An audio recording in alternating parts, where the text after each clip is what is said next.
Hello everyone. Yes, welcome to our new initiative, and that is the coverage of an academy articulate magazine.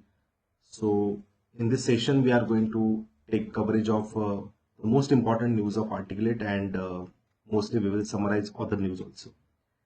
तो ये session में हम जितने भी important news है आर्टिकलेट के वो एक काइंड ऑफ अपने अगर पढ़ा भी होगा तो उसका एक रिवीजन हो जाएगा and definitely it will be helpful for your preparation and you will get to know that कि प्रीलिम्स में किस एंगल से वो नोट्स को पढ़ना है एंड सेकंड की मेंस में कहाँ पे कैसे हम इसको विच पार्ट ऑफ जीएस में यूज कर सकते हैं जैसे कि आज हम देखने वाले हैं कि जीआई टैग फॉर मिथिला मखाना के बारे में कुछ न्यूज में था न्यू एलिफेंट रिजर्व इन तमिलनाडु उसके बारे में हम डिस्कस करेंगे देन एक्सरसाइज सम एआई नचा नाम से एक एक्सरसाइज हुआ था recently then the most important SMILE 75 initiative के बारे में हम डिस्कस करेंगे देन स्वच्छ सागर सुरक्षित सागर कैंपेन डिस्कस करने वाले हम then after that one district one product ये भी एक इंपॉर्टेंट हम एग्रीकल्चर में यूज कर सकते हैं and the most important again the environmental related factors में स्ट्रॉन्गर क्लाइमेट टारगेट्स और इसी के साथ हम कुछ इंडिया के जो इस बार इनिशिएटिव्स है जैसे कि getting India to net zero and Panchamrit targets हो गए या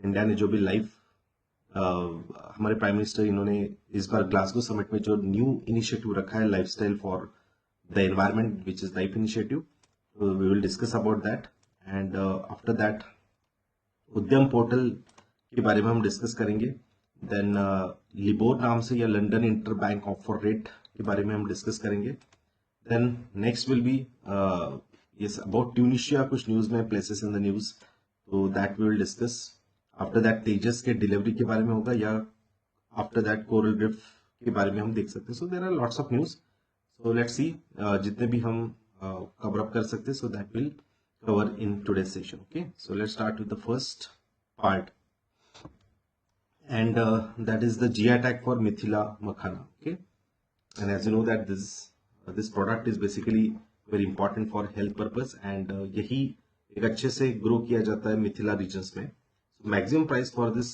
the premium their premium produce वो expected यहाँ पे है and अगर हम देखते हैं तो इसमें GI tag क्या होता है बेसिकली तो ये जोग्राफिकल इंडिकेशन होगा कि जो गुड्स स्पेसिफिकली वहां के कैरेक्टरिस्टिक्स उसमें होते हैं या पर्टिकुलर जोग्राफिकल रीजन में ही वो बेस्ट ग्रो हो सकते हैं जैसे कि टी में हम देखते हैं दार्जिलिंग टी तो वहां का एक अलग से उसका आइडेंटिटी होती है right special characteristics originating from that definite geographical territory और ये जो रजिस्ट्रेशन होता है तो there is the act goods registration protection act 1999 seeks to provide for the registration and better protection of geographical indication related to goods in India basically right world level पे ये जो direction होता है तो WTO के trips के under होता है ओके एंड बाकी फिर अगर ये देखा जाए तो परमानेंट नहीं होता है it's for 10 years okay 10 year के बाद इसको फिर से रिन्यू करना होता है right so this is particularly makhana कि जिसको भी रिसेंटली टैग मिला है ओके फॉर द 10 ईयर्स बस कोई भी प्रोडक्ट होगा तो उसको 10 ईयर्स मिलता है और उसके बाद उसको अगेन आपको ऑथेंटिकेट करना होता है या फिर उसको रिन्यू करना होता है सो इसके बारे में अगर हम देखते हैं तो special variety of aquatic fox nut cultivate in the Mithila region तो वहां पे ये ग्रो होता है and one of the 3 prestigious cultural identities में मखाना ही कहा जाता है इसमें मिथिला जिसमें और भी है कि जैसे पान होगा या मक्खन होगा या मक्खा नाम से एक फिश है मैक नाम से तो these are the 3 prestigious cultural identity of Mithila region in Bihar okay this also famous for Kojagara फेस्टिवली मैथिली में जो कोजागरा नाम से एक फेस्टिवल होता है वो यहाँ पे एक इम्पॉर्टेंट है right and as I earlier said कि ये जो मखाना है तो वो हेल्थ के लिए बहुत ही बेस्ट माना जाता है जिसमें micro nutrients like calcium magnesium iron and phosphorus ये बहुत अच्छे होते हैं राइट इसलिए अगेन उसका एक हेल्थ रिलेटेड पर्पज भी हम देख सकते हैं जैसे और भी कुछ प्रोडक्ट्स है कि जिसमें बिहार में हम देखते हैं कि जीआई टैग मिला है तो मैंगो के कुछ वैरायटीज है भागलपुरी नाम से कटरानी राइस नाम से है मगई बेटल पान मगई पान जो आता है वो जिसको मगई पान है ना तो ये भी एक अलग से जीआई टैग है then after that Pipli work etcetera है ना पेंटिंग है डिफरेंट मधुबनी पेंटिंग भी फेमस इसमें आ जाता है रिसेंटली अगर जून में बात करें तो फिर जीआई टैग मिला है नालंदा बावन बुटी साड़ी नाम से है साड़ी को जो मिला है वो एंड गैस पट्टथर कट्टी स्टोन क्राफ्ट है, एंड हाजीपुर चिन्नया नाम से वैरायटी आती है बनाना की, तो उसको कुछ रिसेंटली टैग मिले। ओके, तो ऐसे अलग अलग रिसेंटली जीआई टैग मिले। तो जो भी करंट अफेयर्स में बिहार में अलग से जो जीआई टैग मिले, तो उसको आप जस्ट गो थ्रू कर दो और मखाना की एक नॉर्मल इंफॉर्मेशन रखना। Okay, and after that this Mithila as per the geographical perspective possible है, अगर हो जाए तो इस पे मेंस पे ही क्वेश्चन होगा, there will be sorry prelims में ही क्वेश्चन होगा, there is not possibility for the mains. Okay, particularly mains में ऐसा ज्यादा यहाँ पे कुछ क्वेश्चन नहीं आएगा, तो प्रीलिम्स में ही ज्यादा फोकस कर सकते हैं। नेक्स्ट है न्यू एलिफेंट रिजर्व इन तमिलनाडु। वैसे इंडिया में लगभग अब 31st एलिफेंट रिजर्व हो चुके हैं टोटल। तो centre notifies India 31st elephant reserve इन तमिलनाडु। ओके, जैसे एलिफेंट टाइगर के जैसे प्रोजेक्ट स्टार्ट होते वैसे ही एलिफेंट प्रोजेक्ट हमने 1992 के अराउंड को स्टार्ट किए थे, और उसी के अकॉर्डिंगली जहां पे एलिफेंट के नंबर्स अच्छे तो वहां पे उनको कंजर्वेशन किया जाएगा। तो तमिलनाडु में रिसेंटली एलिफेंट रिजर्व जो डिक्लेयर हुआ है Agasthyamalai in Tamil Nadu during a program in the Periyar wild life sanctuary in Kerala, and this will be the 32nd elephant reserve in the country after सिंगपन, एक नाम से नागालैंड में अभी चल रहा है, नोटिफाई हो रहा है वो, और वो जैसे हो जाएगा तो वो लगभग 32nd होगा, बट द हिंदू में कुछ 31st दिया था, बट सेकंड मतलब ये जैसे नोटिफाई हो जाएगा तो 32nd विल बी 32nd, और तमिलनाडु में कुछ 5वां हो जाएगा, राइट। देन आफ्टर दैट अगर इंडिया में देखेंगे तो एलिफेंट्स वेस्टर्न घाट में भी अच्छे खासे मिल जाते हैं। देन सबसे अभी लास्ट ईयर यूपीएससी ने कुछ क्वेश्चन पूछा था कि सबसे ज्यादा एलिफेंट कहाँ पे आते हैं basically, right. So that will be in Karnataka, then Kerala, okay, then Assam होगा, राइट। तो ऐसे कुछ अलग अलग नंबर है, आप बाद में चेक कर लेना जो डिसेंडिंग ऑर्डर, बट सबसे ज्यादा आते हैं कर्नाटक में, ओके, वो एक बार चेक कर लेना। तो बाकी आप देखोगे तो इसमें एंडेंजर्ड लिस्ट में आता है, अपेंडिक्स 1 में आता है, एंड वाइल्ड लाइफ प्रोटेक्शन में हाईएस्ट डिग्री ऑफ प्रोटेक्शन इनको रहेगा, मतलब स्केड्यूल 1 में आता है। लगभग पॉपुलेशन की बात करें तो इनका एवरी 5 years को पॉपुलेशन सेंसस होता है फॉर दिस एलिफेंट, एंड उसमें लगभग 27,000 के आसपास कुछ नंबर्स है। ओके, सॉरी यहाँ पे मैंने केरला बताया था, but second is the Assam, okay, and third is Kerala, okay, but first is the definitely Karnataka, okay, लगभग 6,000 के आसपास केरला में कुछ नंबर्स आते हैं। सो एलिफेंट प्रोजेक्ट जैसे मैंने बताया कि 1992 में स्टार्ट किया था ये project, elephants for the conservation of this elephant and their habitat also and the corridors also, because ये माइग्रेटरी नेचर रखते हैं, तो जो भी इनके migration from one national park to another national park या सेंचुरीज के बिटवीन होता है, तो इसको भी हमें कंजर्व करना था। तो एंटायर एरिया फिर जो भी इनके माइग्रेशन कॉरिडोर है उनको भी हम एक प्रकार से यहाँ पे प्रोटेक्ट करते हैं, सो दैट उनका कॉरिडोर अगर बेस्ट रहेगा तो हैबिटेट भी सस्टेन रहेगा और एलिफेंट के नंबर्स भी बेस्ट लेवल पे हो सकते हैं। और हम ट्राई कर रहे हैं कि मैन एनिमल कॉन्फ्लिक्ट ये जो एलिफेंट में बहुत ज्यादा देखने को मिलता है, तो हम धीरे धीरे कम कर रहे हैं। जैसे कि ऑपरेशन बी एक बार चेक कर लो, ओके, देन ऑपरेशन रिहैब नाम से आता है, वो भी एक चेक कर लेना, okay, rehabilitation of the elephant, okay. तो ये रिहैब और बी particularly related to this project elephant आ जाते हैं, welfare of the captive this elephant. Anyways, तो ये जो भी एलिफेंट रिलेटेड है, तो that you have to see the reserves, then ये प्रोग्राम कब स्टार्ट हुआ, है ना। तो ये 2-3 चीजें आपको यहाँ पे चेकआउट करनी चाहिए। देन आफ्टर दैट आता है एक्सरसाइज AI या अल नजहा नाम से है कुछ, इंडिया एंड ओमान के बीच में। तो बस ऐसे एक्सरसाइज बस देख लो कि किसके साथ होता है, and this is from the 1 to August के आसपास कुछ कंडक्ट हुआ था between Indian army and Oman के बिटवीन, ओके, ओमान आर्मी के बिटवीन। तो ये 4th एडिशन है। तो टेररिज्म कम करने के लिए या डिफरेंट जो आर्मी की स्ट्रेंथ बढ़ाने के लिए हम देख सकते हैं। तो बस ओमान, मुझे लगता है कि अब एक्सरसाइज पे डायरेक्टली तो क्वेश्चन नहीं होगा, but where is the Oman and basically places in the news में ये क्वेश्चन बनेगा। तो please note that it is near by the gulf of Oman and Arabian sea, okay. Arabian sea में आप जैसे एंटर करोगे तो वहां पे ही जैसे गल्फ ऑफ ओमान या पर्शियन गल्फ के तरफ जैसे हम जाते हैं, तो उसमें फर्स्ट ऑफ ऑल यहाँ पे जो पार्ट लगता है, सो that is this part, okay. Apart from this यहाँ पे इंपॉर्टेंट पोर्ट है मस्कट, वो भी हमें देखना चाहिए, and India definitely have good cooperation with the Oman and relation भी अच्छे है, तो है ना, मस्कट से भी हमें एक अच्छा कनेक्शन मिलता है, राइट। जो कि हम एक एंट्री पॉइंट बोल सकते हैं। वैसे भी एक चाबहार पोर्ट हमने ईरान में डेवलप करके रखा है, ओके, तो वो भी एक इंपॉर्टेंट है, और this Muscat also. Apart from this एक डक्कम नाम से एक पोर्ट आता है, वो भी इंपॉर्टेंट है, ये भी यूपीएससी का क्वेश्चन आ चुका है, तो डक्कम भी एक बार देख लेना। देन मिर्बत रायसूद नाम से ये अदर कुछ important ports. Okay, so this is the Oman. And even Oman का आप एक पार्ट देखोगे तो स्टेट ऑफ हॉर्मुज है ना, ये हॉर्मुज नाम से एक स्टेट है, तो वहां पे भी उनका कुछ एक्सटेंडेड पार्ट है। तो हॉर्मुज के पास देखोगे तो Hormuz is between Iran and the Oman part. UAE थोड़ा सा अंदर की तरफ आ जाता है, तो मैपिंग में ये सेशंस में हम कवर कर लेंगे इसको। देन अदर एक्सरसाइजेस की बात करें तो नसीम अल बहर एक और एक्सरसाइज आती है जो नेवल है, जैसे ये अभी हमने देखा Al Najah, this is army, we can see army exercise है विद ओमान। तो नेवल जो है तो अल बहर है, एंड एयरफोर्स रिलेटेड देखा जाए तो ईस्टर्न ब्रिज नाम से।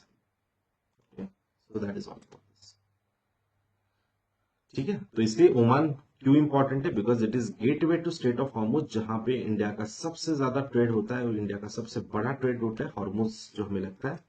और इसी वजह से ऑयल इंपोर्ट्स वगैरह अगर हमें बेस्ट रखना है तो we must have the control over this Muscat, और ओवरऑल ओमान के साथ रिलेशन अच्छे रखना बहुत जरूरी है।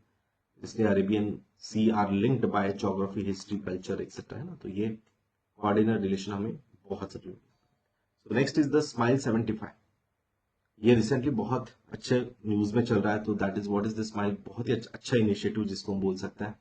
तो support for marginalised individual for livelihood and enterprises, जो भी बेगर्स होता है तो उनके लिए ये स्माइल 75 है। आप याद रख सकते हो कि इनके फेस पे हमें स्माइल लेके आना है बेसिकली, तो वो स्माइल 75 मिशन है to address the persistent problem of destitution and begging. Okay, तो इसका लॉन्ग फॉर्म भी एक बार देख लेना, support for marginalised individual for livelihood and enterprise.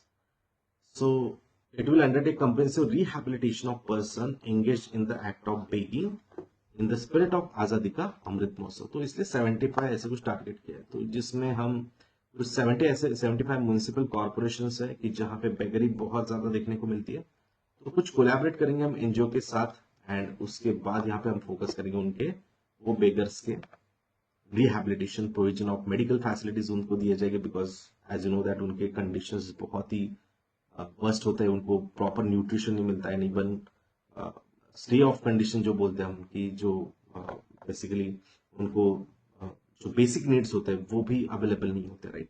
तो इसलिए मेडिकल फैसिलिटीज हो गया, काउंसलिंग होगा, अवेयरनेस होगा, education, skill development, economic linkage, so that उनका ओवरऑल स्किल डेवलपमेंट भी हो जाए, हेल्थ भी अच्छी रहे, और इनका रिहैबिलिटेशन भी हो गया, और उनको घर भी एक बेसिकली अच्छे से मिल सकता है। तो this basic needs definitely they will get.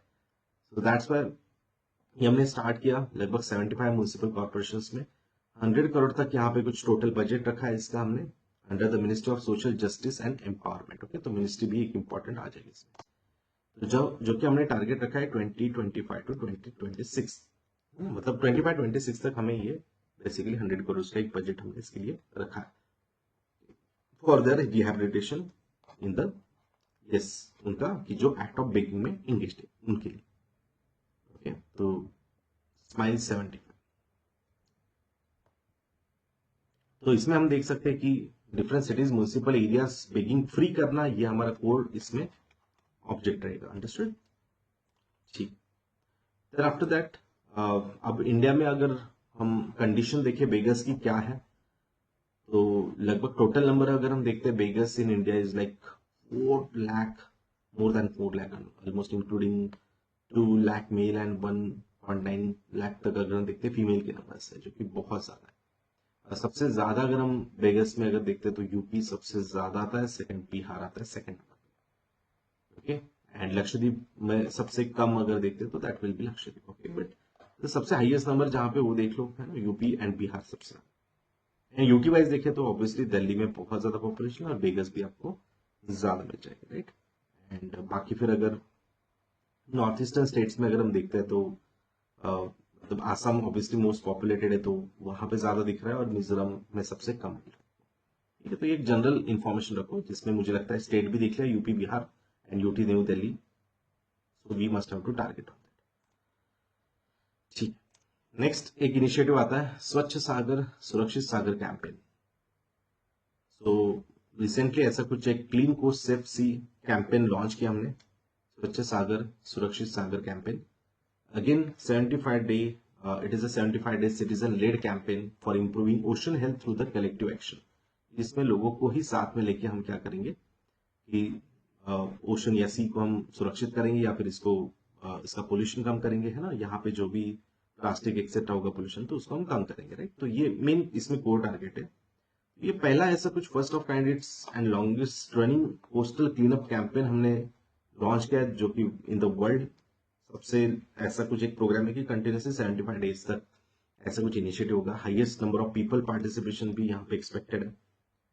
And definitely India में अगर हम देखते हैं तो मोर देन 7,500 किलोमीटर्स की हमारी कोस्टल पार्ट है। तो अगर हम इसको क्लीन एंड सुरक्षित कर लेते हैं तो डेफिनेटली इसमें इकोसिस्टम भी, मरीन इकोसिस्टम गुड डेवलप होगी, मोर फिश अवेलेबल हो गए प्रॉपरली, या कोस्टल सिस्टम बेटर है तो यहाँ के ओवरऑल मतलब लाइफस्टाइल भी होगी या फिर स्टैंडर्ड ऑफ लिविंग होगा, बेसिकली वो बेटर होगा एंड लाइवलीहुड भी अफेक्ट नहीं होगा। And even more than that, यहाँ पे इकोसिस्टम में मैंग्रोव भी एक इंपॉर्टेंट पार्ट आता है। And mangrove stand as a safety hedge और एज नो दैट कि जो साइक्लोन होगा, सुनामी होगा, तो इसमें ये एंटायर कोरल या मैंग्रोव इकोसिस्टम कंजर्व करना हमारे लिए बहुत जरूरी है, बिकॉज बहुत सारे लोगों के लाइवलीहुड इस पे डिपेंड। इस कैंपेन में बहुत सारे इंस्टीट्यूशंस है, जैसे कि एनएसएस होगा, इंडियन कोस्ट गार्ड है, नेशनल एनडीएमए जिसको बोलते हैं, अर्थ साइंस होगा, there are lots of institute. Okay, so just go through it. And इसमें बस एक करना है, attempt to raise awareness about degradation caused by the plastic and the danger to ecological balance from deteriorating ocean health. Okay, जिसमें 3 main goal है, consume responsibly, segregate waste at home and dispose responsibly. तो ये 3 main targets हमने रखे इसमें। Mobile app भी इसमें एक लॉन्च होता है, इको मित्रम नाम से, has been launch to spread awareness about the campaign, also for the common people for voluntary registration to beach cleaning activity basically. Okay, तो इससे हम डेफिनेटली कनेक्ट कर सकते हैं, जहां पे इकोसिस्टम या एनवायरमेंट रिलेटेड टॉपिक रहेगा, मरीन इकोसिस्टम रिलेटेड टॉपिक रहेगा, तो इंडियाज इनिशिएटिव या India's step towards this initiative basically, तो दैट इज स्वच्छ सागर सुरक्षित सागर। देन अदर भी कुछ स्टेप्स है हमारे कोस्ट को क्लीन करने के लिए, that is UN coastal clean seas campaign एक आता है हमारा। India signatory to this campaign, मतलब ये इंटरनेशनल लेवल पे हमने कुछ इनिशिएटिव लिया और उसके अकॉर्डिंग ही हमने स्वच्छ भारत में ही उसको इम्प्लीमेंट करता है, right. International coastal clean up day भी कुछ आता है कि जिसमें on the 3rd Saturday end of September every year, तो ये भी इसी मंथ में आता है, तो 3rd Saturday of September. Okay, तो वो उससे आप कनेक्ट कर सकते हो, international coastal clean up day उसको डिक्लेयर किया जाता है, मतलब वहां पे एज ये किया जाएगा। तो फिर अलग अलग स्टेप्स लिए जाए। इंडिया में अभी हम देखते हैं कि डेंजरस प्लास्टिक को हम अगर डेंजरस वेस्ट मान रहे, डेफिनेटली है, सालों तक ये डिग्रेड नहीं होता है, नॉन बायोडिग्रेडेबल में, राइट। तो इसलिए हमने इंडिया ने ban on single use plastic भी कर दिया from July 1, 2022। Understood. And even हमने जो अदर मल्टीलेयर प्लास्टिक है या फिर जो अदर प्लास्टिक है, तो उसमें थिकनेस भी अभी इंक्रीज किया है, 75 माइक्रॉन से लेके 125 तक हम धीरे धीरे लेके जाएंगे, right. So that's why ocean या सी के रिगार्डिंग हम Swachh Sagar Surakshit Sagar programme definitely environment के फैक्टर में दे सकते हैं। The next is the one district one product नाम से एक कैटलॉग या now comes in digital version to popularise local products for corporate gifting also. Okay, मतलब यहाँ पे हम क्या करेंगे, एक डिस्ट्रिक्ट की पहचान होनी चाहिए पर्टिकुलर वो डिस्ट्रिक्ट की कि यहाँ पे ये प्रोडक्ट फेमस है, सो दैट हम इसको एक्सपोर्ट कर सकते हैं और अलग से फिर हम इसमें उसको बूस्ट भी कर सकते हैं, राइट। तो ऐसे कुछ वन डिस्ट्रिक्ट वन प्रोडक्ट हमने लॉन्च किया, जो लगभग मोर देन 700 डिस्ट्रिक्ट में हम इम्प्लीमेंट कर रहे हैं। सो इसमें क्या होगा कि इसमें हमने कैसे लॉन्च किया, तो to help the district reach their full potential, foster economy and socio-cultural growth and create employment opportunities especially in the rural area also, मतलब उनके बेसिकली जो रूरल एरिया होगा उसमें। The scheme aims to turn every district in India into the export hub, है ना। तो हर district को हम एक्सपोर्ट पोटेंशियल करेंगे, क्योंकि वहां पे वो प्रोडक्ट की उसकी पहचान होगी, तो शायद वो उसके लिए जाना जाएगा, जैसे हम जीआई इंडिकेशन में देखते हैं, तो उसी प्रकार से हम उसको क्रिएट करेंगे, राइट। तो ये सबसे पहले लॉन्च किया गया यूपी में, लगभग 75 डिस्ट्रिक्ट्स है, वहां पे हमने कुछ अलग से इसको लॉन्च किया। तो अलग अलग प्रोडक्ट रहेंगे, तो इसलिए हम उसको पूरा डिटेल देखने की जरूरत नहीं है, बट बेसिकली हमें आत्मनिर्भर करना है, एम्प्लॉयमेंट जनरेशन करना है, एंड हर डिस्ट्रिक्ट में ग्रास रूट लेवल पे जाके हमें उसका डेवलपमेंट का फाइनेंशियल इंक्लूजन करना है, राइट। रीजनल इम्बैलेंसेस भी इसमें कम हो सकते हैं। वो डिस्ट्रिक्ट में अगर हम देखते हैं तो फिर यहाँ पे फाइनेंशियल इंक्लूजन एंड एम्प्लॉयमेंट भी जनरेशन पॉसिबल हो। तो वही यहाँ पे बेनिफिट में आप मेंशन कर सकते हो, ओके, कि डिफरेंट इंडिविजुअल ग्रुप्स वगैरह इसमें एनजीओ वगैरह भी आ जाएगा। नेक्स्ट आते हैं स्ट्रॉन्गर क्लाइमेट टारगेट्स, जो कि बहुत इंपॉर्टेंट पार्ट है। इस बार 2021 के मेंस में लगभग 2 क्वेश्चन डायरेक्टली यूएनएफसीसीसी से आए, राइट। तो इसलिए ये पार्ट वैसे भी इंपॉर्टेंट है। क्लाइमेट चेंज रिलेटेड यूएनएफसीसीसी का रोल ही कंप्लीटली मतलब सबसे इंपॉर्टेंट आता है। तो वैसे देखा जाए तो हमने जो ग्लासगो का मीटिंग हुआ था लास्ट ईयर हुआ था 2021 में, बट स्टिल हम ये टारगेट रिवाइज करते रहते हैं और ये टारगेट को फिर से हम मेंशन कर रहे। तो वही है कि not to stronger climate for 2030, okay. मतलब ग्लासगो में जो हमने डिक्लेयर किया था, वैसे तो पेरिस में COP21 में जो 2015 में हमने आईएनडीसी के टारगेट रखे थे, इंटेंडेड नेशनली डिटरमाइंड कंट्रीब्यूशन के टारगेट्स यूएनएफसीसीसी में, राइट। जब क्योटो खत्म होगा 2020 ऑनवर्ड्स, तो 2020 टू 2030 हमें क्या क्या करना है उसके ये टारगेट्स है।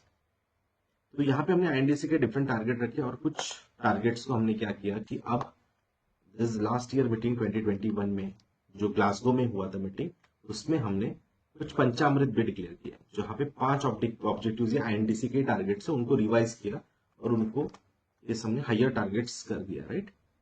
तो इसी लेवल पे अगर हम देखते हैं इंडिया रिवाइज टारगेट में कि कुछ पेरिस के टारगेट्स में अगर हम देखा जाए तो पहले कुछ जीडीपी इमिशन पर यूनिट अगर हम देखते हैं, जीडीपी के reduction in the emission intensity of GDP, मतलब जीडीपी को कितना लॉस हुआ है बेसिकली जब हम जीडीपी बढ़ा रहे थे तब। तो एनवायरमेंटल लॉस जो भी 45% तक हम यहाँ पे कम करेंगे, जो कि पहला टारगेट था 33 to 35, ये पेरिस वाला टारगेट था, राइट। पेरिस का एनडीसी का टारगेट ये 2015 में हमने रखे थे, अब इसको बढ़ा के हमने 45 कर दिया, राइट। मतलब उतना लॉस हम कम करेंगे। इवन हम इलेक्ट्रिसिटी जनरेशन में सबसे पहले हमने टारगेट रखा था एनडीसी में 2015 के मीटिंग में कि हम 40% फॉसिल या फ्यूल नॉन फॉसिल, मतलब जो भी फॉसिल बेस्ड हो गए तो उनको सब्सटीट्यूट क्रिएट करेंगे। तो अब नॉन फॉसिल बेस्ड हम कितना क्रिएट कर रहे हैं, 50%। मतलब 50% फॉसिल बेस्ड होगा और 50% क्या होगा हमारा क्लीन सोर्स ऑफ एनर्जी, मतलब हम रिन्यूएबल सोर्सेस को 50% से रिप्लेस करने वाले हैं, जो कि बहुत बड़ा एक मूव था इंडिया के लिए।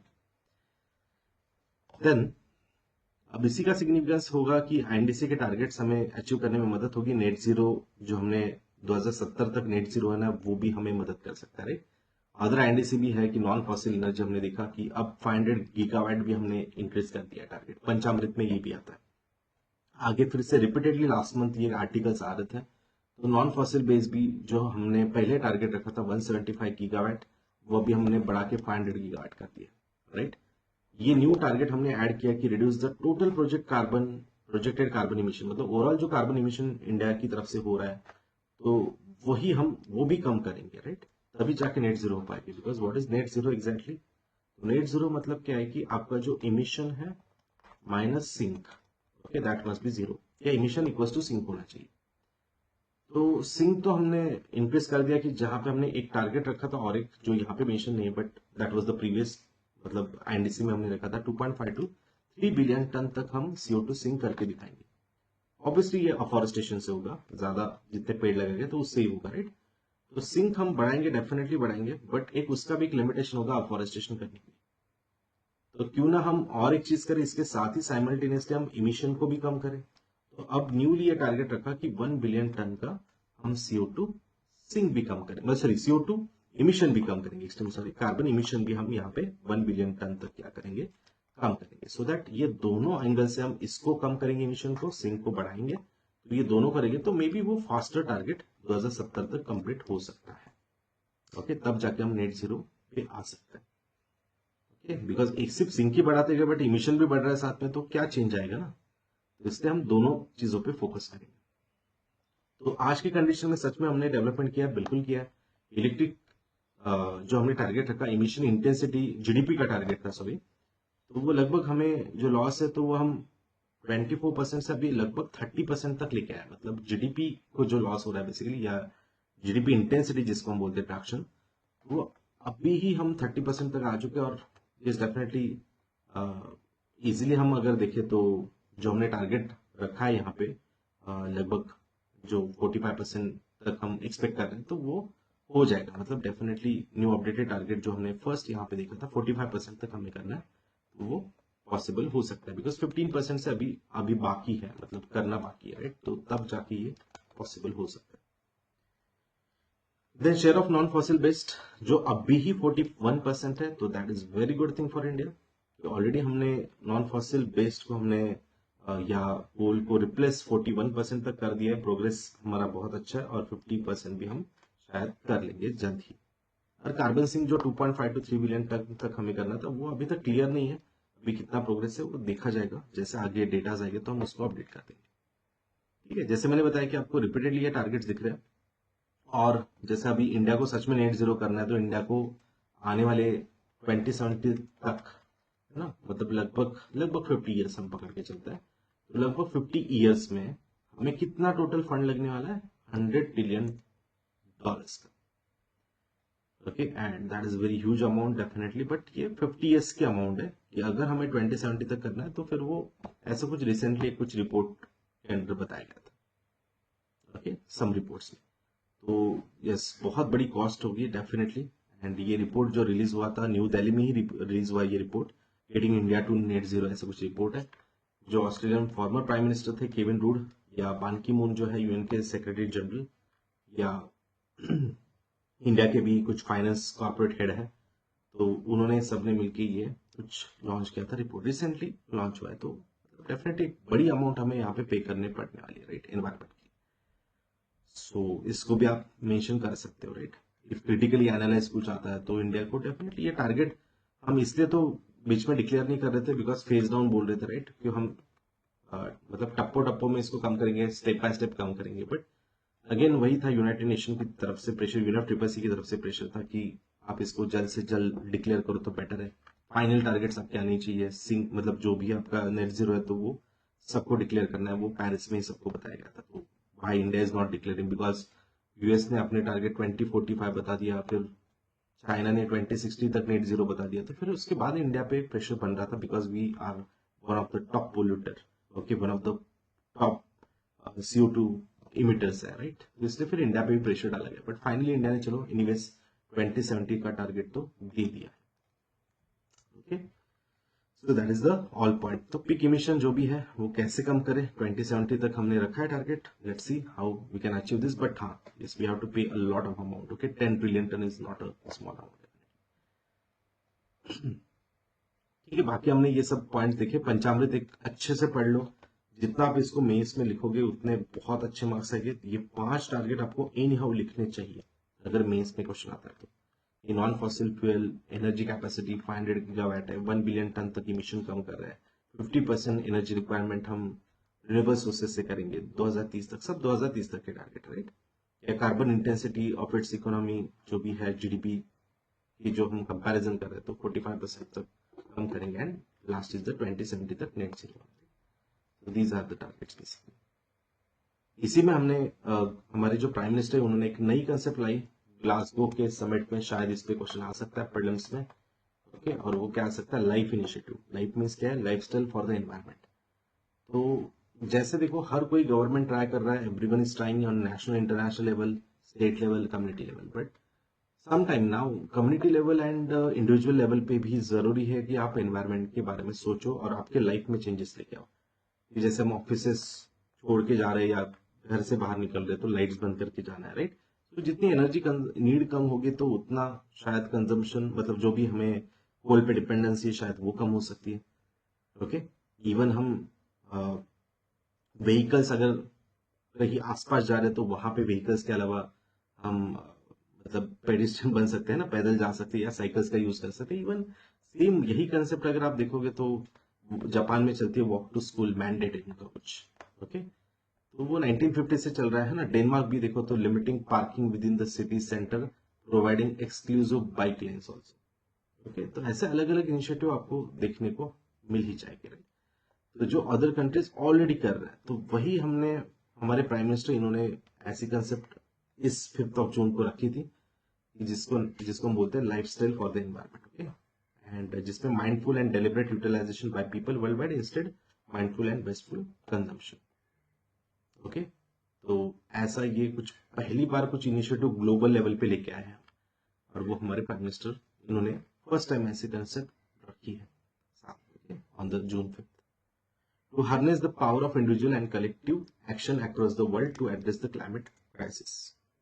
And the objective of the movement is to nudge individual and communities adopt the simple and specific climate friendly behavior in their daily lifestyle. Okay, तो ऐसा एक इनिशिएटिव ये रहेगा. ठीक है, मतलब हर एक को, हर पर्सन को अपने अपने इंडिविजुअल लेवल पे एफर्ट्स देने. That is all about this. ठीक है, बाकी टारगेट्स तो हमने ऑलरेडी डिस्कस किए हैं. That is already we have discussed about this. So the next news is Udyam portal.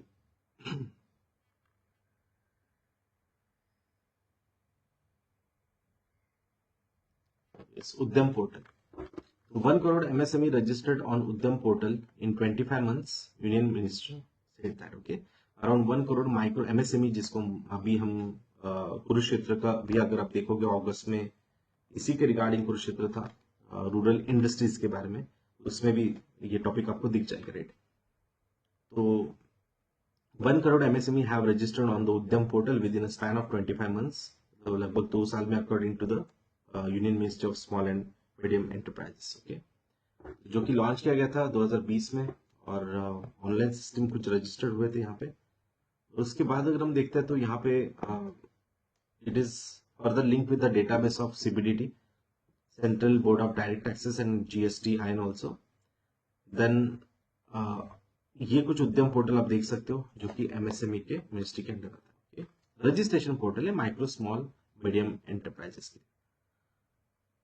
ठीक है, तो जिसका सिग्निफिकेंस क्या होगा कि it is utilise the benefits of scheme ministry of MSME होगा या प्रायोरिटी सेक्टर लैंडिंग है तो उसके लिए इनको मदद मिल सकती है.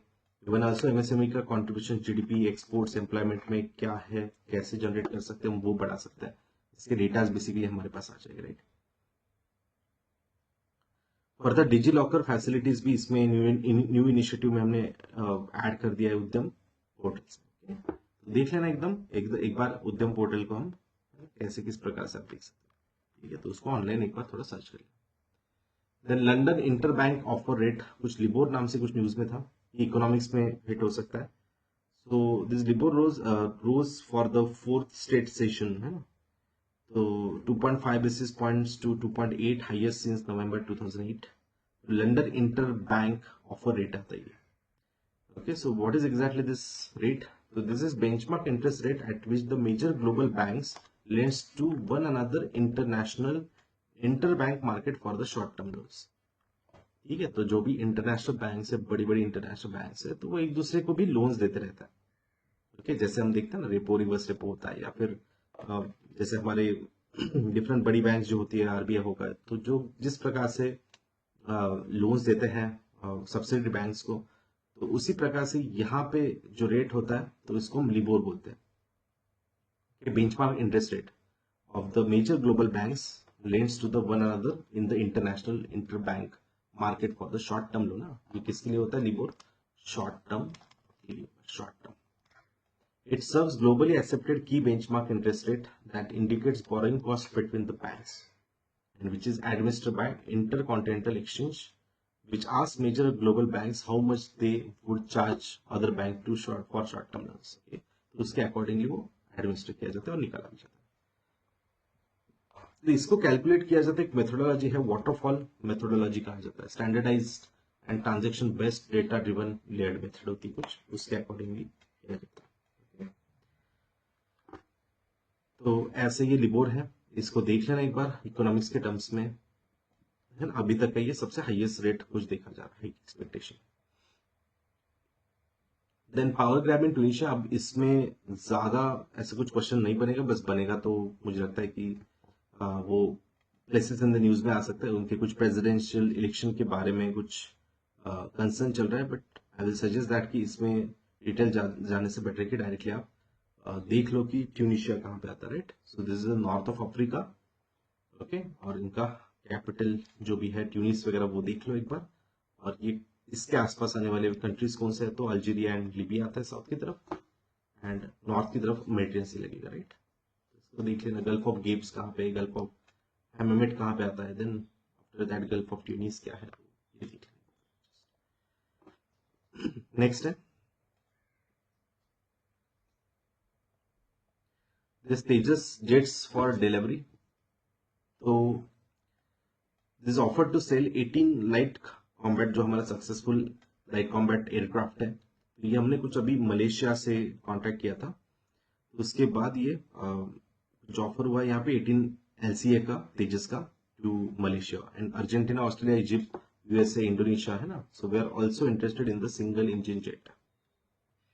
ओके, लगभग Indian government gave $6 billion contract to state owned Hindustan HAL, जो पार्ट है 83 और 83 locally produce Tejas for delivery starting around 2023। तो तेजस के बारे में देख लेना। तो ये है लाइट कॉम्बैट एयरक्राफ्ट जो 1984 से एस्टैब्लिश्ड है एरोनॉटिकल डेवलपमेंट एजेंसी के द्वारा to manage LCA programme also. तो जिसमें हमने रिप्लेस किया था MiG-21 को, तब जाके ये तेजस बना, right. MiG-20 it is manufactured by Hindustan Aeronautics Limited and designed by ADA and Department of Defense Research and Development। तो इसके फीचर्स ये है कि लाइटेस्ट है, स्मॉलेस्ट है, टेललेस है, multi role supersonic fighter aircraft है। ओके, एयर टू एयर या air to surface precision guided weapons ये कैरी कर सकता है। Air to air refuelling capability भी इसमें है। पेलोड कैपेसिटी 4000 के आसपास है, 4000 kg के आसपास। मैक्सिमम स्पीड अगर देखा जाए 1.8 मैक तक जा सकती है। And the range of aircraft is the continuous, अगर हम देखते हैं तो 3000 के आसपास है। तो इसके अलग अलग वेरिएंट्स आते हैं। तेजस ट्रेनर नाम से आता है, 2 सीटर ऑपरेशनल। ये LCA नेवी नाम से आता है, ट्विन एंड सिंगल सीट होता है इसमें। LCA तेजस नेवी MK2 आता है, जो फेज 2 में LCA के बन रहा था, नेवी वेरिएंट में आता है। एंड LCA तेजस MK1A जो है, so it is an improvement over the LCA Tejas MK1 with the higher thrust engine। okay, तो MK1 का ही improvement में आ जाए। नेक्स्ट है recovery of coral reef in great barrier reef. Okay, तो great barrier reef ये सबको पता ही होगा कि it is world's largest coral reef area in the west of pacific या north east of Australia, Queensland के कोस्टल पार्ट्स या कोरल सी के आसपास आता है, राइट। ऐसे कुछ इसके पॉइंट्स हैं। तो ये डिग्रेड हुआ था कुछ लास्ट 1 और 2 ईयर्स में हम बोल सकते हैं, बट अब इसकी recovery and vulnerability to climate threats में अगर हम देखते हैं तो थोड़ा सा इसमें रिकवरी अब धीरे धीरे देखने को मिल रही है। तो 36 ईयर्स से ऐसा कुछ यहाँ पे देखो लॉन्ग टर्म कुछ एक रिपोर्ट इन्होंने निकाला, उस पर लगभग कुछ यहाँ पे स्टडी हुआ है। तो इसमें राइजिंग ग्लोबल टेम्परेचर होगा, या अभी के लिए तो फिलहाल तो क्विक रिकवरी हम देख पा रहे हैं, राइट। तो growth in central northern areas अगर देखें, हार्ड कोरल कवर लगभग 36%, while that in the central part 33% ऐसे कुछ आता है। बट ज्यादा डिटेल मत जाओ, इसमें ज्यादा डिटेल्स की कोई जरूरत नहीं है। ओके, तो यहाँ पे बस एक डोमिनेटेड एक अक्वापोरा नाम से कोरल है, वही यहाँ पे फेमस है, जो कि हार्ड कोरल ही है। मोस्टली ट्रॉपिकल में हार्ड कोरल्स होते हैं, जैसे टेम्परेट की तरफ जाओगे तो सॉफ्ट कोरल्स होते हैं। ओके, अब इसको कैसे अफेक्ट हुआ, तो rising temperature, then rising number of you can say basically the cycles, different walker cell cycles हो गए, या टेम्परेचर राइज होगा, एलिनो लानिनो फ्लक्चुएशंस हो गए, राइट, या साइक्लोन्स हो गए, पोल्यूशन होगा, then after that ocean acidification. So these are issues related to this. Okay, तो अभी के लिए अगर देखा जाए 22 तक, तो उन्होंने कहा है कि रिकवरी इसलिए हुआ है क्योंकि यहाँ पे no tropical cyclone, lesser hit space है, इसलिए अभी अच्छे से रिकवरी हो पा रही है इस रीजन में। So that is this region। तो कोरल्स एक इनवर्टिब्रेट होता है, याद रखना, which do not possess a spine and they are the largest living structure on the planet। Each coral called a polyp and thousands of such polyp live together to form a colony basically। Okay, so it is basically the mutualism between the zooxanthellae and polyp। Okay, तो वो देख लेंगे zooxanthellae and polyp। तो यहाँ पे hard corals built होते हैं, याद रखना। सॉफ्ट कोरल्स मतलब जो होते हैं कि skeleton या older skeleton built by their ancestors। soft corals are also there add their own skeleton to the hard structure over the years। Mostly ये थोड़ा सा नदन या सदर्न टेम्परेट रीजन्स में मिल जाएगा। तो वर्ल्ड्स लार्जेस्ट कोरल रीफ मतलब लगभग 2300 kilometre तक ये एक्सटेंडेड है and this is great barrier. Okay, बस इतना याद रखो, ज्यादा इसमें अंदर जाने की जरूरत नहीं। ताइवान्स प्रोक्यूपाइन स्ट्रैटेजी अगर हम देखें तो what is Taiwan's porcupine strategy?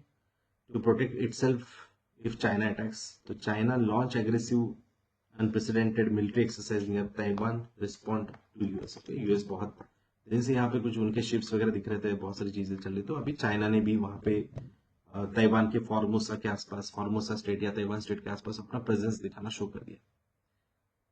तो that's why US house speaker Nancy Pelosi कुछ विजिट किए थे यहाँ पे to the island that China claims as a part of its territory. तो बिना चाइना को पूछे यहाँ पे गए तो इनका ईगो हर्ट हो गया, राइट, ऑब्वियस सी बात है। तो इसलिए फिर यहाँ पे अब चाइना भी अपने अपने मतलब मिलिट्री ऑपरेशन शो, मतलब एटलीस्ट कुछ ना कुछ एक्सरसाइजेस वगैरह मतलब यहाँ पे करिए, अपना प्रेजेंस बढ़ा रहा है बेसिकली। ओके, तो यहाँ पे एक प्रोक्यूपाइन डॉक्ट्रिन मतलब क्या है? The porcupine doctrine asymmetric warfare एक स्ट्रैटेजी होती है which was propose in 2008 by US naval war college research, जो भी पूरे हैं इन्होंने मेंशन किया था। It is the strategy of asymmetric warfare focused on fortifying a big state's defence to exploit the enemy's weakness rather than taking on its strength. Okay? एक बहुत अच्छा पॉइंट हो सकता है आपके आईआर के कंसेप्ट के लिए, वहां पे आप यूज कर सकते हैं इसको कि कैसे मतलब इनडायरेक्टली हम मतलब कोई दो बड़े नेशंस कैसे एक दूसरे से यहाँ पे इंटरेक्ट करते हैं, तो through the basically exploit the enemy's weakness rather than taking on its strength basically. Okay, it is about building defense that would ensure that Taiwan would be attacked and damaged but not defeated, at least without unacceptably high cost and risk also. So three defensive levers in the Porcupine approach होता है, जिसमें outer layer एक होता है is about intelligence and reconnaissance होता है to ensure defense force are fully prepared, and behind this come plans for guerrilla warfare होता है at sea and aerial support, sophisticated aircraft इसमें जो यूएस के द्वारा प्रोवाइड किए जा रहे हैं। और थर्ड होता है कि इनर मोस्ट लेयर होता है जो जोग्राफी एंड डेमोग्राफी पे डिपेंड होता है।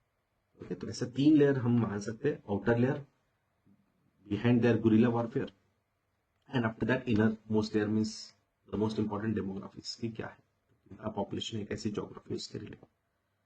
The ultimate objective of this doctrine is that surviving and assimilating an aerial offensive well enough to organize a wall of fire that will prevent the Chinese People Liberation Army PLA from successfully invading us. Okay, तो China का जो भी attack है तो उससे oppose करने के लिए कुछ होगा, ठीक है। एनीवेज, तो इसके बारे में थोड़ा डिटेल आप इसमें चेकआउट कर सकते हो, राइट, आईआर के पार्ट्स में। देन ओटीसी प्लांट बना है कुछ लक्षद्वीप में, ocean thermal energy conversion plant coming up in Lakshadweep part, जो मिनिस्ट्री ऑफ अर्थ साइंस के अंडर आ रहा है। यहाँ पे लगभग 65 किलोवाट की कैपेसिटी इसमें है, कवरत्ती के आसपास ये बन रहा है।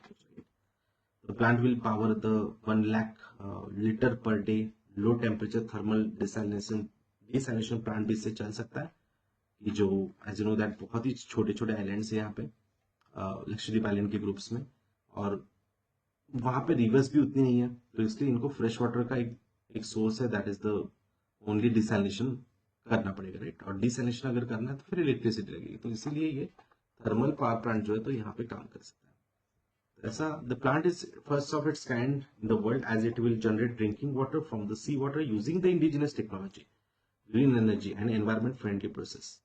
ओके, तो कंप्लीटली थर्मल एनर्जी को हम यूज करेंगे, फिर एनर्जी क्रिएट करेंगे, एनर्जी क्रिएट करके फिर डिसैलिनेशन प्लांट को रन करेंगे। तो ऐसा ही फर्स्ट ऑफ इट्स काइंड कुछ प्रोजेक्ट है, ठीक है। बाकी ओशन से कैसे थर्मल एनर्जी है, तो डिफरेंस बिटवीन ओशन एंड जो सरफेस टेम्परेचर है, सरफेस वाटर जो टेम्परेचर, तो उसका ही यूज करके हम यहाँ पे थर्मल एनर्जी क्रिएट करेंगे, राइट। ऑलमोस्ट एक ocean are huge heat reservoir, they cover almost 70% of earth surface, तो इसलिए हम इसको उतना यूज कर सकते हैं। तो ये अलग से एक टेक्नोलॉजी चलेगी, टेक्नोलॉजी थोड़ा साइंस एंड टेक में एक बार बाद में आप चेक कर लेना, बट इंडिया में बेसिकली ये बहुत अच्छे से रन कर सकता है। ऐसे टेक्नोलॉजी अगर ये सक्सेसफुल होती है तो we can implement in other part also. Even हमारा पोटेंशियल देखा जाए, अभी तो ये हम स्मॉल किलोवाट्स में देख रहे हैं, ओनली 65 किलोवाट्स में है, मतलब छोटा प्रोजेक्ट है, बट इसका पोटेंशियल इतना है कि हम इंडिया के आसपास अगर इसको इम्प्लीमेंट करें ऐसे प्रोजेक्ट्स, तो 180,000 मेगावाट तक ये बन सकते हैं, कंसिडरिंग 40% ऑफ ग्रॉस पावर और पैरासिटिक लॉस ऑल्सो। तो ये बड़ा प्रोजेक्ट ही बन सकता है, डेफिनेटली इसका एक इंपॉर्टेंस बहुत ज़्यादा है, राइट। इसके मैंने पूरा ये दिया है इंफॉर्मेशन। आप Sumit sir notes Telegram channel पे जाके आप टेलीग्राम चैनल पे जाके आप क्या कर सकते हो कि इसके नोट्स डाउनलोड कर सकते हो। If you want this detail notes, and definitely हम थोड़ा फास्ट कवर करें because we have to cover lots of news in short span. So if you want this notes then you can download from Telegram channel, that is Sumit sir notes. आपको बस type करना है, you will get my channel. After that ये सब इसके under establish हो रहा है या रन हो रहा है मिनिस्ट्री डेफिनेटली, बट अगेन एक इंस्टीट्यूशन है, national institute of ocean technology NIOT। तो ये ऑटोनोमस इंस्टीट्यूट है under this ministry earth science. It aims to develop reliable indigenous technology, solve the various engineering problems and even harvesting for non living and living resources in the exclusive economic zone, right. तो वहां पे NIOT काम करता है, national institute of ocean technology. Next है Kuno wild life sanctuary. तो इस बारे में अगर हम देखते हैं तो 70 ईयर्स आफ्टर चीता एक्सटेंशन हमने देखा है कि ये न्यूज वैसे बहुत बार देख चुके हैं हम इसके पहले भी। तो अफ्रीका से हम MP में कुछ चीता ला रहे हैं 70 ईयर्स, मतलब 1952 में एक्सटेंशन हुआ था इंडिया में चीता का।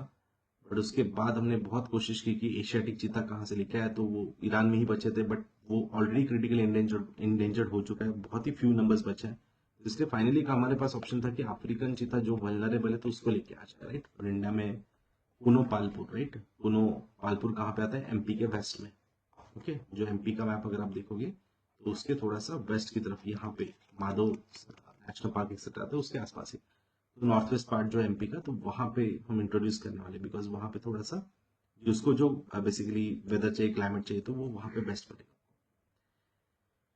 सो दिस इज द बेसिकली। और एक है कि यहाँ पे इसको अलग से कुनो पालमपुर को एक Kuno national park is a national park in MP establish in 1981, okay, as a wild life sanctuary. तो पहले वाइल्ड लाइफ सेंचुरी था, अब इसको दर्जा दिया गया है बेसिकली नेशनल पार्क का। उसके भी फैक्ट चेक कर लेंगे।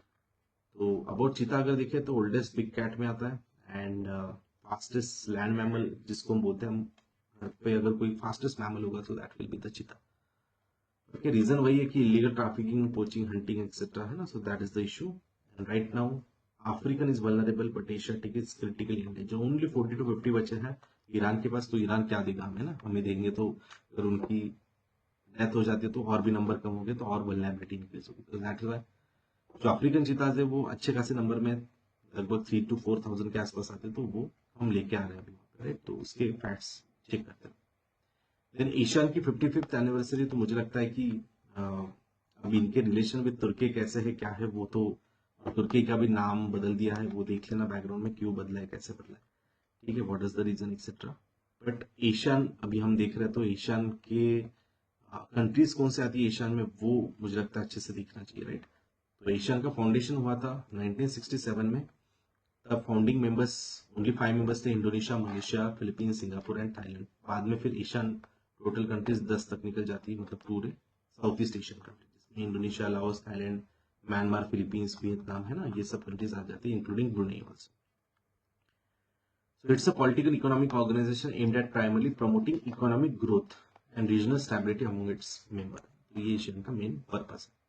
एशियन +3 मतलब क्या आता है कि China, South Korea and Japan, not India will be not there. Asian +6 मतलब क्या है, एशियन के ये 3 प्लस अब इसमें इंडिया आता है, राइट। तो इसमें फिर इंडिया आएगा, ऑस्ट्रेलिया आएगा एंड न्यूजीलैंड आएगा। अंडरस्टूड। तो एशियन +3 कौन है, 6 कौन है, या ओरिजिनल एशियन कंट्रीज कितने हैं वो एक बार अगेन रिवाइज करें। तो ये साल में 2 बार होती है, बाय एनुअल बोल सकते हैं उसको, बाय एनुअल। तो मीटिंग्स आर बाय एनुअल, मतलब हेल्ड ट्वाइसली एनुअली, ठीक है। Anyways, so India began cooperation with the Bahrain-based combined maritime forces. Okay, तो बहरीन के साथ कुछ हम यहाँ पे कोऑपरेशन करके अलग से मैरिटाइम फोर्सेस बना रहे हैं, okay, या फिर उस पर फोकस करें। तो बहरीन मुझे लगता है एक बार लोकेशन देख लेना। सो पर्शियन गल्फ में आता है बहरीन का part, okay, it's in Persian gulf, okay, और इट्स लगभग, मतलब अगर आप देखोगे बहरीन तो it's island part, okay, island आएगा ये पर्शियन गल्फ में, only island countries the Bahrain. तो इसको एक बार लोकेशन अच्छे से देखिए, एग्जैक्टली कतार के वेस्ट में। Anyways, then after that small satellite launch vehicle SSL भी आता है, ठीक है। तो इसके बारे में देख लेना। First flight of Indian US rocket, so what it mean for ISRO basically. तो स्मॉल SSLV मतलब small satellite launch vehicle carrying earth observatory satellite EOS-02 ऐसे कुछ हमने लॉन्च किए थे। आज़ादी का मतलब जो अमृत महोत्सव बोल रहे थे ना, तो आज़ादी सैट ऐसे भी आप बोल सकते हो, तो वो भी एक सैटेलाइट था। However, the mission failed to place the satellite in their required orbit, and the satellite, as the already detached from the launch vehicle, were lost also. हुआ था मतलब फेल हुआ था बेसिकली। तो वो देख लेना SSLV क्या होता है। 3 स्टेज होता है इसमें। 3 स्टेज लॉन्च व्हीकल होता है। सॉलिड प्रोपल्जन स्टेज होता है, liquid propulsion based velocity trimming एक पार्ट होता है एज अ टर्मिनल स्टेज। तो इसको देख लो। SSLV लॉन्चिंग कैपेबल, लाइक उसकी कैपेबिलिटीज 500 kg के आसपास होती है, एंड 500 किलोमीटर का planar orbit from Satish Dhawan space centre से वहां से लॉन्च किया था। तो ये की फीचर SSLV के होते हैं कि लो कॉस्ट है, लो टर्न अराउंड टाइम होता है, फ्लेक्सिबिलिटी अकोमोडेशन होता है, लॉन्च डिमांड फिजिबिलिटी होती है, मिनिमम लॉन्च इंफ्रास्ट्रक्चर रिक्वायरमेंट होती है, राइट। तो ये उसके बेनिफिट्स होते हैं। तो देख लेना ये पार्ट थोड़ा सा आप साइंस एंड टेक से प्लीज कवर कर लेना चाहिए। देन उसके बाद नोवेल लांगिया हेनिपा वायरस कुछ आया था recently. So infection may have spread through the rodent-like mammals. So this reported in Shandong and Henan province of China, जो कि स्टील ट्रायंगल ऑफ चाइना कहा जाता है, जिसको steel triangle of China. Okay, देख लेना एक बार शैंगडोंग पेनिनसुला, जहाँ पे थोड़ा सा बीजिंग के साउथ में आप बोल सकते हो, या फिर toward gulf of Bohai, okay, या फिर थोड़ा येलो सी के आसपास देख लो, you will get that. Okay, ये पेनिनसुला हेनान प्रोविंस है, तो वहाँ पे ये नोवेल लेंगिया वायरस नाम से जो डिसीज है तो वो स्प्रेड हुआ था। The newly discovered phylogenetically distinct Henipa virus. Okay, so this belong to same genus of Henipa virus from the Paraxiviridae family नाम से कुछ आता है, तो वहाँ पे है। And this is a single stranded ribonucleic RNA acid virus है। तो ये ऐसे क्वेश्चन बहुत बार आता है, cause different type of viral infection. So that had been the identified prior to the including Hendra, Nipah है ना, सेडर, ऐसे अलग अलग वायरसेस में ये पहले भी देखा गया है। तो सेम जैसे आरएनए पे अफेक्ट करता है, राइट। देन आफ्टर दैट इसके डिस्कवरी में देखते हैं, तो it was discovered eastern China during the surveillance testing of patients who had fever along the recent historical history of animal exposure, जो ऑब्वियसली एनिमल से हो रहा है ये virus. It was identified isolated from the throat swab, sample से ही, जैसे Covid में लिया जाता है वैसे ही। And the disease may have transmitted from shrews, small insectivorous mammals resembling a mouse. Okay? तो शू होते हैं ना, तो हिमालयन, मतलब इसमें भी आप देखोगे तो अंडमान निकोबार में मतलब स्मॉल वर्जन, जैसे कि माउस का स्मॉल वर्जन जैसे दिखता है ना, वैसे दिखता है। वही है कि इनका ह्यूमन मतलब it's a zoonotic disease, basically determines human to human भी पॉसिबल है, और एक एनिमल टू ह्यूमन भी है, तो इसलिए जूनोटिक में भी आ सकता है, या ह्यूमन टू ह्यूमन भी ट्रांसमिशन पॉसिबल है। बट वही है कि China, as you know that, कि बहुत सारे वाइल्ड एनिमल्स कंजम्पशन करता है, इसी वजह से ऐसे नए नए वायरस हम देख रहे हैं जो भी इश्यूज क्रिएट कर रहे हैं। तो देख लेना इस बारे में, that is the novel Langya henipa virus. Okay, then loss of mangrove on Kachchal island, sorry, NASA ने हाईलाइट किया है loss of mangrove cover on Kachchal island in Nicobar. Okay, more than 90% of mangrove cover जो लॉस्ट हुआ Indian ocean tsunami के time. Okay, तो वो 2004 में कुछ आया था डिफरेंट रिपोर्ट। तो उसके बाद उन्होंने कुछ रिसेंट रिपोर्ट निकाला, और उसमें बताया उन्होंने कि ऐसे निकोबार का जो पार्ट है साउथ वाला, तो अंडमान निकोबार के एग्जैक्टली 10 डिग्री चैनल के नीचे जो आता है वो पार्ट, तो वहां पे कुछ उन्होंने ऑब्जर्व किया कि लॉस्ट ग्लोबली कवर, मतलब लाइक लास्ट 20 ईयर्स में बहुत सारा पार्ट इनका लॉस्ट हो चुका है। तो देख लेना, यहाँ पे हम बोल सकते हैं, यहाँ पे कुछ कच्छल आइलैंड, तो पूछ सकते हैं कि कच्छल आइलैंड है ना, Kachchal island is near by Orissa, near by West Bengal, ऐसे कुछ आ सकता है। ओके, तो देख लेना उसको। कच्छल तीवू ऐसे कुछ आ जाए तो तमिलनाडु है ना, बट कच्छल जो अभी हमने देखा, so that is near by Nicobar. Okay, Kachchal Theevu मतलब this is dispute between Sri Lanka and India, and वो आइलैंड के रिलेटेड बहुत सारे इश्यूज है, बहुत सारे फिशरमैन वहां पे अपने नेट सुखाते हैं, तो इशू क्रिएट होता है वहां पे, देख लेना एक बार। बट मैंग्रोव की अगर बात करें तो इंडिया में मैंग्रोव सबसे ज्यादा मिलता है वेस्ट बंगाल में, फिर सेकंड नंबर पे आता है गुजरात, स्टेट वाइज अगर जाते हैं तो। बट पैचेस वाइज सबसे ज्यादा है सुंदरबन में, फिर सेकंड पैच आता है भितरकनिका उड़ीसा में। तो all around the coast India के आपको मैंग्रोव मिल जाएंगे। यस, कोरल सिर्फ 4 जगह पे मिलता है इंडिया में। कोरल सिर्फ अंडमान निकोबार, लक्षद्वीप होगा, गल्फ ऑफ मन्नार होगा एंड गल्फ ऑफ कच्छ की तरफ मिलता है। सिर्फ 4 लोकेशन है, मालवल भी कुछ महाराष्ट्र का वेस्टर्न पार्ट है, हल्का सा पैच है वहाँ पे, मेन 4 रीजन आते हैं। बट मैंग्रोव एंटायर कोस्ट पे जनरेट कर सकते हैं और मतलब ग्रो कर सकते हैं, और उनके बेनिफिट्स भी बहुत सारे, कि जैसे सलाइन एनवायरनमेंट में ये मतलब रह सकते हैं, लो ऑक्सीजन लेवल पे रह सकते हैं, एक्सट्रीम कंडीशन में सर्वाइव कर सकते हैं। वाइवापरस एक फीचर होता है इनमें, ओके। और उसके बाद अगर हम देखते हैं तो इनका सिग्निफिकेंस ये है कि ऑर्गेनिक मटेरियल या mangrove trap cycle various organic material and chemical elements वो कम होते हुए दिखे, मतलब जो पोल्यूशन है वो, जो गंगा का पोल्यूशन है वो सुंदरबन के रीजन में कम होते हुए दिखा है, तो definitely that will be good part, okay. They provide one of the basic food chain resource of marine organism and which have important recreational commercial value also. Mangrove also serve as a storm buffer by reducing the wind, मतलब safety hedge, मतलब जैसे हम बोलते हैं ना कि tsunami आया या फिर अभी रिसेंटली यास साइक्लोन आया था, तो भितरकनिका पार्ट में बहुत कम इम्पैक्ट हुआ था, या इवन अम्फान भी हिट हुआ था तो वेस्ट बंगाल के रीजन में लेस इफेक्ट हुआ, बिकॉज ये वेव को ब्रेक करता है या फिर जो विंड है उनको ब्रेक करता है, and still it stands, because ये टूटते नहीं है, बिकॉज इनके रूट्स ब्रॉड होते हैं, राइट। तो that is, there are lots of benefit of this. Even this region we can say that it is a ecotone region, है ना। इकोटोन होता है ये region between two different ecosystem, marine ecosystem और terrestrial ecosystem के बीच वाला प्रदेश है। इसलिए इसका वो भी एक बेनिफिट है कि यहाँ पे डिफरेंट टर्टल हो या फिश हो तो उनका हैचिंग साइट बनता है, राइट। इवन टाइगर्स वगैरह भी हो गए तो अच्छे खासे नंबर यहाँ पे आपको बंगाल टाइगर्स के मिले। ग्लोबल का मैंग्रोव कवर अगर देखते हैं, सबसे ज्यादा इंडोनेशिया में आता है, लार्जेस्ट मैंग्रोव कवर्ड एशिया में, एंड लगभग साउथ एशिया में देखोगे तो 6.8% आता है। इंडिया का मैंग्रोव कवर देखेंगे, इंडिया कॉन्ट्रीब्यूशन 45% टोटल मैंग्रोव और साउथ एशिया इंडिया में है। एंड आईएसएफआर रिपोर्ट रिसेंटली आया था तो उसमें लगभग 0.15% of countries total geographical area is by the mangrove, और इसमें दिया नहीं है, बट इंडिया का ओवरऑल ट्री कवर है 24.62%, उसमें से लगभग 2.4% के आसपास आपका क्या है, मैंग्रोव कवर है, मतलब बिकॉज मैंग्रोव को भी हम फॉरेस्ट में काउंट करते हैं।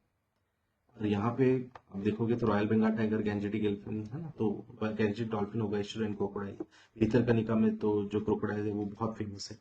तो ये सब एंटायर इकोसिस्टम हम वेटलैंड में भी लेते हैं ना, वेटलैंड भी एक इम्पोर्टेंट, ये सब इम्पोर्टेंट वेटलैंड्स है, ओके। तो इवन कुछ स्टडी भी हुआ है, उनसे भी यहाँ पे दिखा है tidal wetland loss between this Kachchal island, Nicobar island है, तो यहाँ पे लॉस तो हुआ है, मतलब कुछ यहाँ पे ड्यू टू द ये सुनामी भी लॉस्ट हुआ, एंड बाकी फिर यहाँ पे डेवलपमेंट या टाइडल बेसिकली ओशन एसिडिफिकेशन होता है या इकोसिस्टम एनवायरमेंट लॉसेस की वजह से ये लॉस होते हुए हमें देख पा रहे हैं, ओके।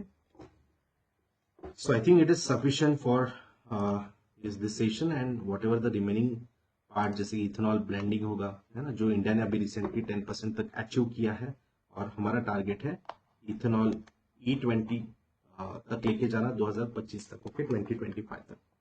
तो हम ये टारगेट कर रहे हैं कि अभी हम इथेनॉल को ब्लेंडिंग बढ़ाए, सो दैट इंडिया का जो इम्पोर्ट बर्डन है वो कम हो जाए, because of petroleum and diesel में अगर हम इसका ब्लेंडिंग बढ़ाते हैं तो ऑब्वियस सी बात है कि E20 जाना मतलब क्या, 20% से हमारा डिपेंडेंसी क्रूड ऑयल पे कम हो जाएगी, ओके। तो ये बहुत इंपॉर्टेंट है, तो इसमें एक असाइनमेंट देता हूँ आपको, नेशनल बायोफ्यूल पॉलिसी देखो, और उसमें जो भी हमने टारगेट्स रखे हैं, बायोफ्यूल कैसे क्रिएट होगा, इथेनॉल कैसे क्रिएट होगा, और उसके बाद हम कैसे 20% तक इथेनॉल अचीव करने वाले, 1G 2G 3G टेक्नोलॉजीज क्या होते हैं, मतलब ये 3G मतलब क्या है कि जो एल्गे बेस्ड होगा, 2G मतलब हम डिफरेंट ओएसिस एक्सेट्रा जो होते हैं, मोलासिस वगैरह होता है, एग्रीकल्चर बेस्ड होता है, तो उसको अभी हम 2G में ही मतलब यहाँ पे, ओके। तो देख लेना वो क्या होता है, that is very important news, okay. Then after that एक एक्सरसाइज है, तो ऐसे एक्सरसाइजेस बस किस कंट्री के बीच में वही देखना है, बाकी ज्यादा डिटेल नहीं देखा तो भी चलेगा। जैसे उधर शक्ति हम देखते हैं, तो ये India Malaysia begin this exercise, and I think Indonesia is also there, no sorry, extreme sorry, तो that is in India and Malaysia के बिटवीन आती है, तो दैट इज उधर शक्ति है ना। और भी इसके बैकग्राउंड में अगर कोई एक्सरसाइज होगी और भी जो मलेशिया के साथ है, तो वो भी आप इसमें कनेक्ट कर सकते हैं। देन चाइनीज वेसल श्रीलंका में मिली थी, वो भी देख लेना। और जैसे डेप्थ ट्रैप, ये कंसेप्ट देखो, डेप्थ ट्रैप है ना, तो डेप्थ ट्रैप में इन्होंने बराबर श्रीलंका को अटका दिया चाइना ने, और अब इनका लॉन्ग टाइम के लिए, मतलब लगभग मोर देन 100 ईयर्स के लिए इन्होंने हम्बनटोटा पे एक्वायर कर लिया है, राइट। तो वो देख लेना, सेम वो मालदीव्स के साथ भी कर रहे हैं, तो वहां पे आप चेकआउट कर लो इसको। Then after that Neregudli paddy नाम से कुछ फोकस में है, standing strong and tall in flood prone areas of Shivamogga, मतलब कर्नाटक का पार्ट आता है। तो वहां पे ये फ्लड रेजिस्टेंट ट्रेडिशनल वैरायटी की, जिसमें फ्लड के थ्रू जो लॉसेस होते हैं वो हम कम कर सकते हैं। अगर ऐसे पहाड़ी लगा तो शायद वो रेजिस्ट कर पाए, और जिससे यहाँ पे कोई लॉस नहीं होगा, राइट। तो वो हम ऐसे रीजन में कि जहाँ पे फ्लड्स के नुकसान होते हैं, एग्रीकल्चर में नुकसान होता है, तो वहां पे ये वैरायटी को हम प्रमोट कर सकते हैं, and which is definitely environment friendly also. इसमें ज्यादा पेस्टिसाइड्स या फर्टिलाइजर्स की जरूरत नहीं पड़ती है ना। So due to extensive use of fertiliser, because already बहुत ज्यादा लॉस हो चुका है, तो वो हम कम कर पाएंगे इसमें। ठीक है, तो नेरेगुली पैडी याद रखना। जैसे हमने लास्ट ईयर एक कवर अप किया था पोक्काली राइस, जो कि केरला में लिया जाता है, और ये सलाइन वाटर में भी लिया जाता, मतलब सलाइन मतलब थोड़ा ब्रेकिश वाटर जो होता है वहां पे भी लिया जा सकता है। ओके, तो जहाँ पे सैलिनिटी इशू है, कोस्टल इरोजन है, वहां पे पोक्काली राइस मेंशन करो। जहाँ पे फ्लड वाला इशू है वहां पे नेरेगुली पैडी हम दे सकते हैं। So it will definitely increase our resilience in agriculture. Okay, agriculture में रेजिलियंस बढ़ा सकते हैं। देन आर्टिक एम्प्लीफिकेशन कुछ आया था, the warming of Arctic and its impact on India. देखिए, कुछ रिसेंटली पब्लिश हुए थे स्टडीज, जिसमें region fast changing and that the best climate models may not be able to capture the rate of change etcetera. तो ये Arctic amplification देख लो एक बार क्या होता है, उसके फाइंडिंग भी देख लेना कि फास्टर मेल्टिंग हो रहा है, दैट इज द पार्ट। कि जिसमें this polar amplification happen when the change to the earth atmosphere led to the large difference in temperature near the north and south pole then rest of the world, है ना। तो as compare to other world, polar में बहुत ज्यादा changes आते हैं against the average temperature change of the planet. Okay, and this change are more pronounce at the northern latitudes, are known as Arctic amplification, because वहां पे मोर land part near by आता है, तो इसलिए टेम्परेचर थोड़ा ज्यादा मिलेगा आपको। Pollution will be higher in northern hemisphere, okay, and morely in nearby articles. Okay, so kindly cover this news as soon as possible, and जो भी है हमारे इसको ही हम कंटिन्यू करेंगे डेली न्यूज में। आप बस फॉलो करके रखना, जो मेरा प्रोफाइल है अनअकैडमी ऐप पे जाके वहां पे फॉलो करके रखो, so that you will get all my special classes notification. And if you want to take the subscription, तो डेफिनेटली आप यूज कर सकते हो code Sumit K live, okay, so that you will get 20% off. Okay, and after that different new batches अभी start हो रहे हैं, तो उसको भी एनरोल करो। सितंबर 3 से जस्ट हम स्टार्ट कर चुके हैं बैचेस, 1 ईयर 2 ईयर बैचेस कुछ है, एंड इवन मेन टेस्ट्रीज है 2023 के लिए, you can also enrol for that. Okay, and even optional भी आप इसमें सेलेक्ट कर सकते हो, डिफरेंट जो भी आपके ऑप्शन होंगे, right. But just don't forget to follow this. Okay, thank you everyone, so see you in the next session with the Yojana coverage. Okay, thank you.